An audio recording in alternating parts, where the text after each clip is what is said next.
I would like to start with 3 very simple, almost rhetorical questions that we can all answer together by clapping our hands. The first one will be, do we know how babies come to this world?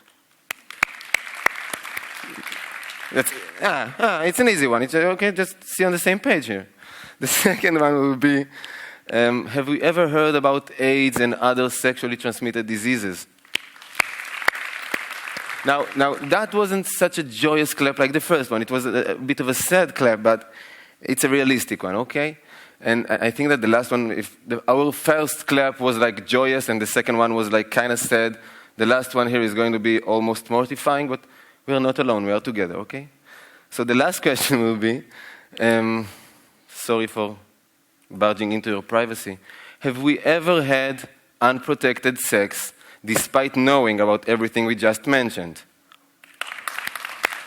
No, wait, I'll tell you what. It's important to hear the magnitude of our misbehavior, so we can do now for 5 seconds a slow, apologetic clap of shame, okay? But we're together. Let's do that.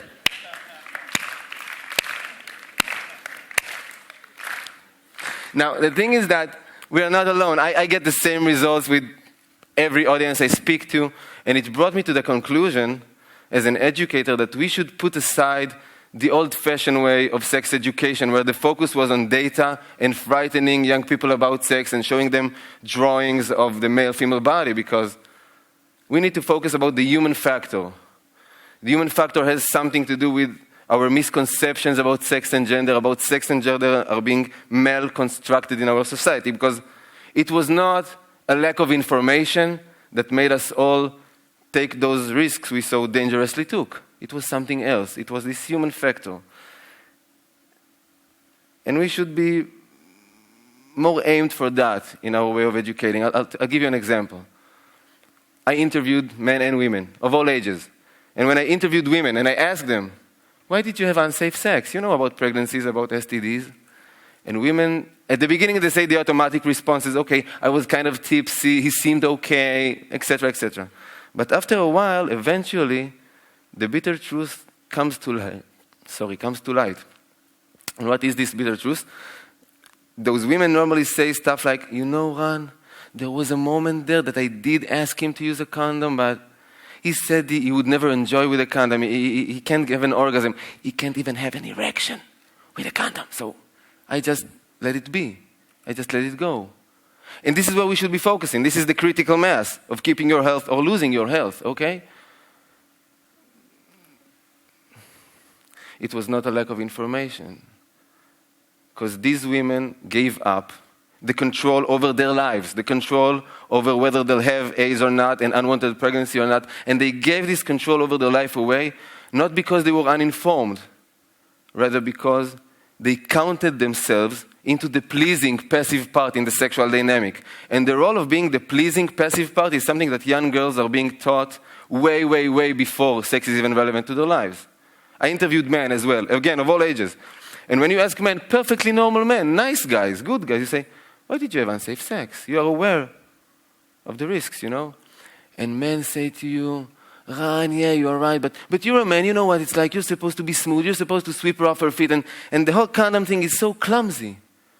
And I was afraid I won't have an erection, so that, and she did not insist, you know, like it might come across as an insult, bringing a condom. So just imagine the situation. I'm with her, she doesn't have a condom, she doesn't say anything about it, and I'm all keen to use it. It might come across as an insult, as if I'm thinking she's a slut or something, I'm afraid to catch something from her. And she's not like that, you know, she's a good girl. And do I know she's too good of a girl, you know? And you can identify a ton of misconceptions here in those texts that people tell you. Misconceptions about sex in general and about genderial roles in particular. And the thing is that we can and we need to start shifting sex education.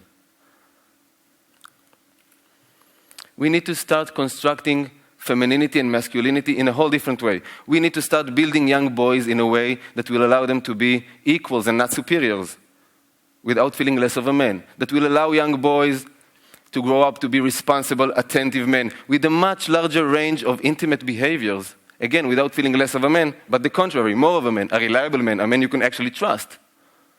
We need to start constructing femininity as valuable when taking an active part in shaping the whole sexual encounter, when letting your voice be heard, and not as valuable when being passive and pleasing.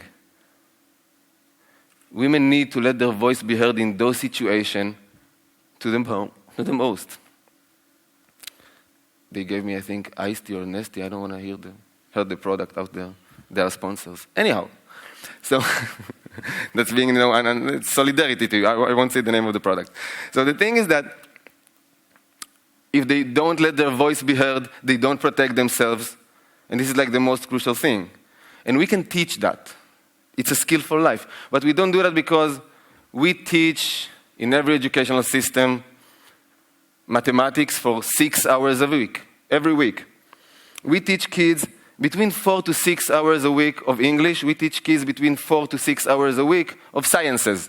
We do not teach kids 6 hours about sex, love, or healthy intimacy in their whole 12 years in school. Just notice the disproportion. It blows our mind, okay? Like when just the last World Cup, like when Germany beat Brazil 7-1, we are astounded. We say, wow, 7-1, that's a historical moment. Mathematics and sciences are beating skills for life, sex education, love education, 6 hours to nothing every single week in every educational system on the planet.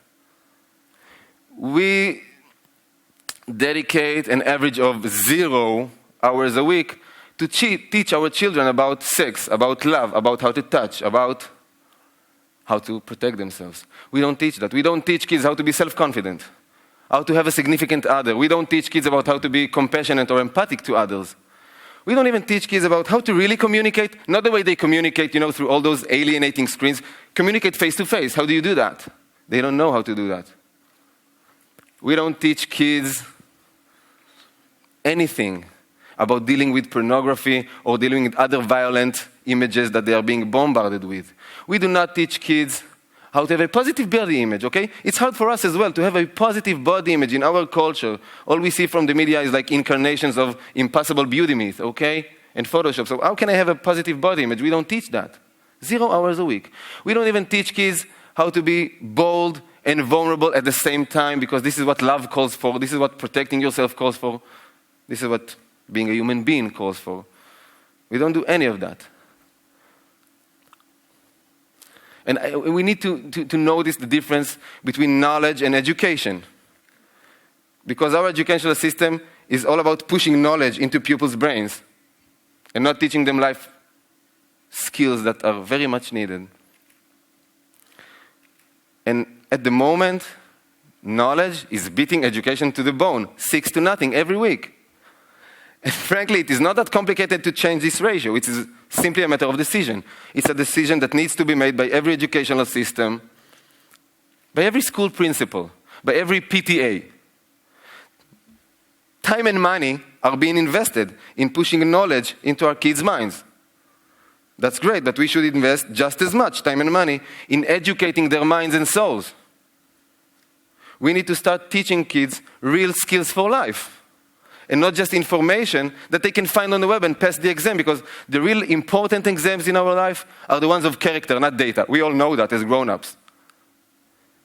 And they cannot avoid it. Sooner or later, our children will have to face the challenge of protecting themselves from sexually transmitted diseases and unwanted pregnancies. And this challenge will be a challenge of character, not data. Well, they will have the data. Okay? It's a challenge of character. And we really need to start preparing our children for those kind of challenges, the human challenges for their life. And we need to start educating them, and not only pushing knowledge to their minds. I would like to paraphrase something that my great teacher, Catherine McKinnon, said not too long ago. Educating for sexual health and gender equality is crucial for everything.